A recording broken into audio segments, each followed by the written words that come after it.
দীর্ঘ 17 বছর পরে আবারও রাজনীতির মাঠে ফিরলেন বিএনপির নেতা অ্যাডভোকেট আব্দুস সালাম পিন্টু সাহেব।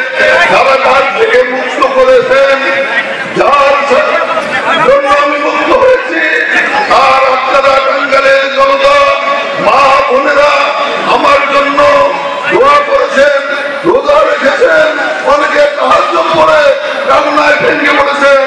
আপনাদের দোয়া আমাদের পরম করুণাময় আল্লাহ তাআলা গ্রহণ করেছেন, শুনেছেন, তার বিনিময়ে আমাকে মুক্তি দিয়েছেন। আমি পরম করুণাময় আল্লাহ তাআলার প্রতি সহস্রভাবে কৃতজ্ঞতা প্রকাশ করে আপনাদের প্রতি আমি আন্তরিক অভিনন্দন জানিয়ে আমি খুব সংক্ষেপে একটি কথা বলতে চাই। সম্মানিত দর্শক মণ্ডলী, আসসালামু আলাইকুম। আপনারা দেখছেন রানী টিভি নিউজ চ্যানেল, আর আমি আছি আপনাদের সাথে মোহাম্মদ ফরহাদ হোসেন আসলাম।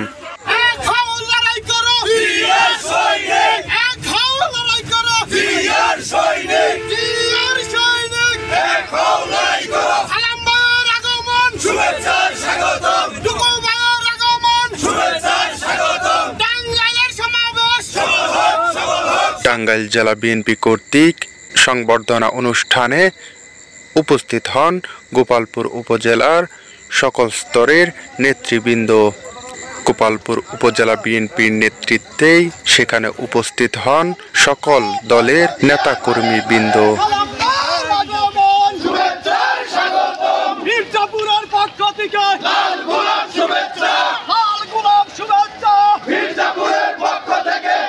গাড়ির বহরে বহরে, মিছিলে মিছিলে, স্লোগানে স্লোগানে উত্তাল হয় রাজপথ, এবং সেই সাথে বিএনপির নেতৃবৃন্দরা টাঙ্গাইল জেলার হেলিকপ্টার ময়দানে উপস্থিত হয়ে মূল্যবান বক্তব্য রাখেন।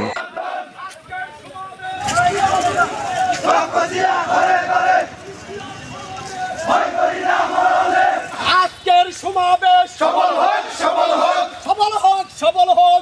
আজকের সমাবেশ সালাম ভাইয়ের সমাবেশ সফল হোক, সফল হোক। টুকু ভাইয়ের সমাবেশ সফল হোক, সফল হোক। সালাম ভাই, সালাম ভাই, সালাম ভাই, সালাম ভাই, সালাম ভাই, সালাম ভাই, সালাম ভাই, সালাম ভাই, সালাম ভাই, সালাম ভাই, সালাম ভাই, সালাম ভাই, সালাম ভাই, সালাম ভাই।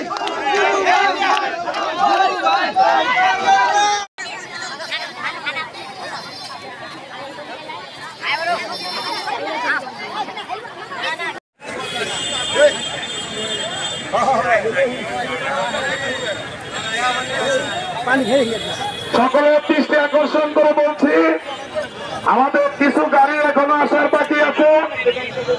আসার সাথে সাথে আমরা একত্রিত হয়ে সেই মঞ্চের দিকে, বড়দানের দিকে আমরা যাব। তার পূর্বে এখানে সংক্ষিপ্ত আকারে বক্তব্য চলবে। সকলকে বিক্ষিপ্ত ভাবে ঘোরাফেরা না করে আমাদের হেলিপ্যাডে সকলকে আসার জন্য অনুরোধ করছি। কৃতি সন্তান পঁচিশ সরকারের মিথ্যা মামলায় 17 বছর কারা রুদ্ধ অবস্থায় ছিলেন। আমাদের আপনাদের লাখো মানুষের নয়নের মণি অ্যাডভোকেট আব্দুস সালাম পিন্টু সাহেব জেলা বিএনপিকে দেখাতে চাই গোপালপুর উপজেলার বিএনপি কত সত্য, এবং আব্দুস সালাম পিন্টু এবং সুলতান সালাউদ্দিন টুকুর পাওয়া নয় গোপালপুর বরাবরে। আমি অনুরোধ করব আপনারা যেন সবাই এই মিছিলে অংশগ্রহণ করবেন, এবং যতক্ষণ পর্যন্ত আমাদের মিটিং শেষ না হবে ততক্ষণ পর্যন্ত আমরা মিটিং স্থলে থাকবো। সবসময় চিন্তা করে এটা আব্দুস সালাম পিন্টুর প্রোগ্রাম, এটা সুলতান সালাউদ্দিন টুকুর প্রোগ্রাম। এই প্রোগ্রামে সবাই সহনশীল ভূমিকার সাথে দায়িত্ব পালন করবেন। এই বলে এই মিছিলে সকলে অংশগ্রহণ করার আহ্বান জানিয়ে আমি আমার বক্তব্য শেষ করছি। ধন্যবাদ। আসসালামু আলাইকুম। প্রমাণ করতে চাই এই গোপালপুর তথা টাঙ্গাইলের মানুষ আব্দুস সালাম পিন্টুকে ভুলে নাই, ভুলবে না, ভুলতে পারে না। এই সালাম ভাইয়ের মুক্তির জন্য বহু নেতা কর্মী জেল খেটেছেন, তারা অনেক নির্যাতন শিকার হয়েছে, নির্যাতিত হয়ে মৃত্যুবরণ করেছে। অনেক নেতা কর্মীদেরকে বাড়িঘর ছেড়া করা হয়েছে, অনেক নেতা কর্মীর বাড়িঘর আগুন দিয়ে পুড়িয়ে দেওয়া হয়েছে। একটাই অপরাধ ছিল আমাদের, আমরা সালাম পিন্টুর অনুসারী। গোপালপুরের মানুষ সালাম পিন্টুর জন্য তারা দরদি। এই দরদি মানুষের উপর হায়ানার হাসিনা তার বাহিনী দিয়ে বিভিন্ন ভাবে আমাদের উপর নির্যাতন করেছে।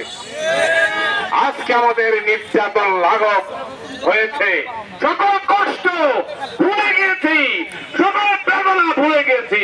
আমাদের নেতা আমাদের মাঝে এসছে বলে, কি বলেন ভাইয়ের? আবার আমাদের এখন বেদনা আছে? আমাদের বেদনা নাই। আমাদের এই প্রিয় মুসলিম জনতাকে সাথে নিয়ে আমরা গোপালপুর ভুয়াপুরের আগামী দিনে পথ চলতে চাই। সম্মানিত দর্শক মণ্ডলী, বক্তব্যের পর্বটি শেষ হলেই আবারও মিছিল নিয়ে পৌর উদ্যানের দিকে অগ্রসর হন নেতৃবৃন্দরা। সম্পূর্ণ ভিডিওটি আপনারা দেখতে থাকেন এবং যদি ভিডিওটি ভালো লেগে থাকে তো অবশ্যই একটি লাইক দিয়ে কমেন্ট করে আপনার মূল্যবান মতামত জানাবেন এবং শেয়ার করে দিবেন। সবাইকে ধন্যবাদ।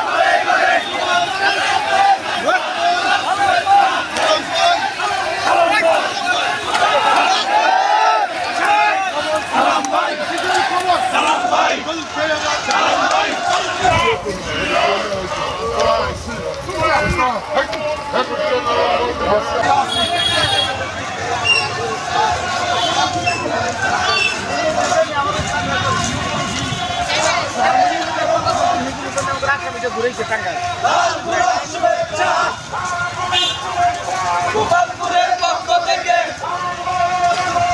শুভেচ্ছা স্বাগতম। সালাম ভাইয়ের আগমন, শুভেচ্ছা গোপালপুরের পক্ষ থেকে।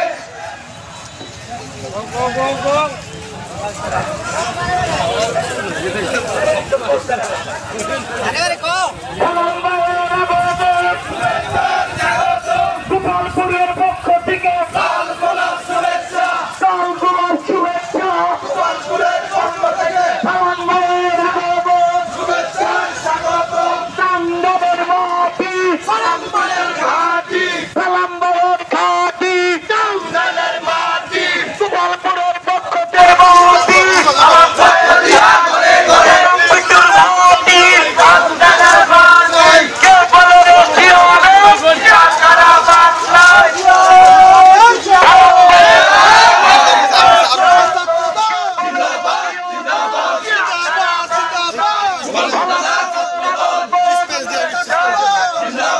সবুজের পতাকা তোমায় দেখা যায়, তোমায় দেখা যায় সবুজের পতাকায় সালাম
ছাত্রদলের যুগ্ম আহ্বায়ক লিমন, যুবদলের সাধারণ যুগ্ম আহ্বায়ক লিখন, রিফাতের নেতৃত্বে বিশাল একটি মিছিল থেকে আমি তাদের স্বাগত জানাচ্ছি।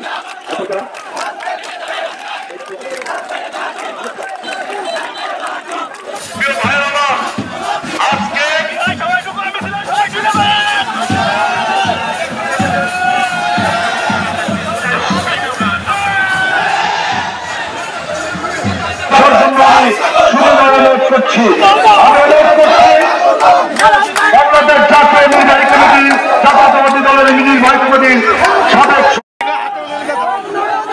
সংগ্রামী ভাইয়ের আমার, আমরা দেখতে পাচ্ছি গোপালপুর উপজেলা বিএনপির সংগ্রামী সভাপতি সাবেক mayor S M Jahangir Alam Rubel,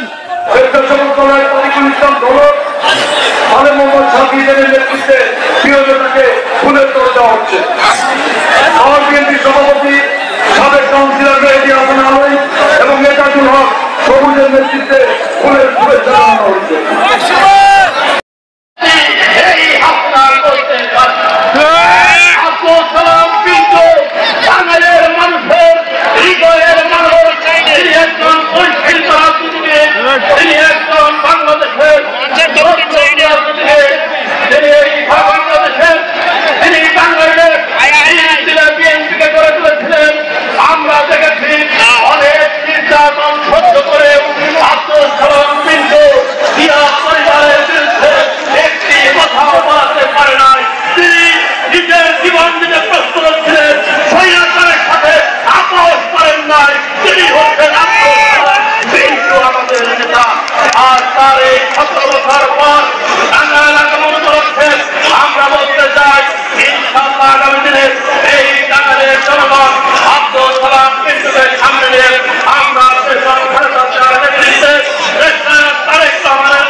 পালিয়ে গেছে নেতা আছে, আরেকবার হাত তুলে বলতে হবে সবাইকে, নেতা আছে, সেই নেতা তারেক রহমান, তারেক রহমান বীরের বেশে বাংলাদেশে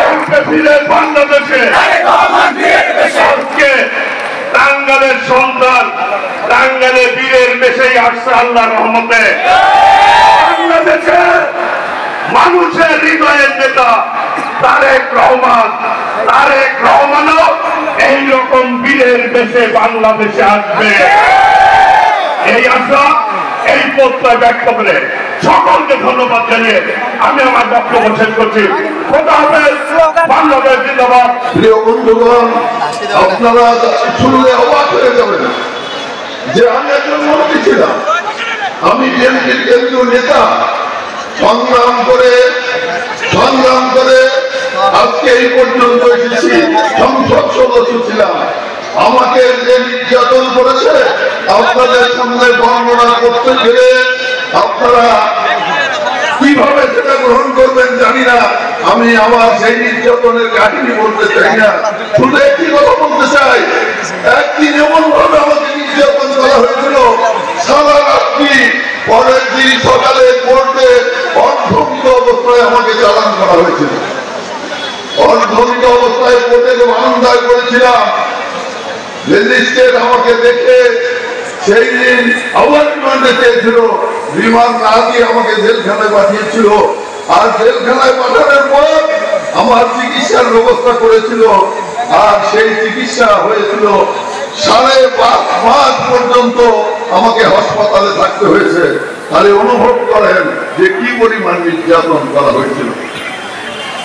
বন্ধুরা আমার, আমি আরো নির্যাতন দেখেছি। আমি যখন হাসপাতালে ভর্তি, আমি অনেক মানুষকে দেখেছি হাসপাতালে এসেছে 3 দিন 4 দিন থাকার পর তারা মৃত্যুবরণ করেছে। আপনারা কল্পনা করতে পারেন যে ড্রিল মেশিন দিয়ে আমরা কাজ সিদ্ধি করি, সেই ড্রিল মেশিন দিয়ে মানুষের হাঁটুকে সিদ্ধি করে দিয়েছে, মানুষের পিঠকে সিদ্ধি করে দিয়েছে, এবং তারা হাসপাতালে কাতরাতে মৃত্যুবরণ করেছে। তাহলে উপলব্ধি করতে পারেন কি ফ্যাসিস্ট সরকার ছিল। আমার সাথে আমাদের অনেক মৌলানা ছিল, মৌলানা সালাম এই 21 আগস্ট গ্রেনেড হামলার সময় তিনি পাসপোর্ট নিয়ে পাকিস্তানে ছিলেন, এখানে ছিলেন না। এখানে ছিলেন আব্দুল হাই সাহেব, আমাদের সাথে ছিলেন। তিনি সেই আরব দেশে তার পাসপোর্ট ছিল, আরব দেশে তিনি ইমামতি করছেন। মৌলানা তাহের সাহেব আরব দেশে ইমামতি করেছেন। এমন ভাবে তাদেরকে অত্যাচার করা হয়েছে যে জেলখানায় তারা মৃত্যুবরণ করেছে। তারা আমার চেয়ে অনেক বয়সের ছোট ছিল। বন্ধুগণ, যখন আপনার আমাদেরকে 1918 সালে ফাঁসি দেওয়া হলো, ফাঁসির আদেশ দেওয়া হলো, সেই ফাঁসির আদেশ দেওয়ার পরে কন্ডেম সেলে আমাদেরকে রাখা হয়েছে। কন্ডেম সেল সম্পর্কে আপনাদের ধারণা আছে কিনা জানি না, কন্ডেম সেলে রাখা হয়েছিল। সেই কন্ডেম সেলে আমাদের উপরে কন্ডেম সেলে নির্যাতন করা হয়েছে, নিপীড়ন করা হয়েছে। দীর্ঘ 6 বছর একদিন রাত্রে দেখেছি আমার পাশের রুম, তার পাশের রুম থেকে মানুষকে নিয়ে ফাঁসির আকাশকে ঝুলানো হচ্ছে। তখন আমাদের অর্থটা কেমন করেছে আপনারা নিজেরা উপলব্ধি করেন। প্রিয় বন্ধুগণ, এইভাবে নির্যাতন করতে করতে 20 সাল থেকে 24 সালে সরকার পতনের আগ পর্যন্ত আমার পরিবারের সাথে পর্যন্ত একটি লোককেও দেখা করতে দেওয়া হয় নাই। এই নির্যাতন একের পর এক, যদি আমি 22 দিন 25 দিন জীবনে ছিলাম, প্রত্যেক দিনের নির্যাতনের কথা যদি আপনাদের বলি, আপনাদের রং শিহরি উঠবে, গা শিহরি উঠবে। সময় নাই, আমি বলতে চাই না, শুধু এই কথাই বলতে চাই, পরম করুণাময় আল্লাহ তাআলা অত্যাচারীদেরকে কোনোদিন ক্ষমা করে নাই।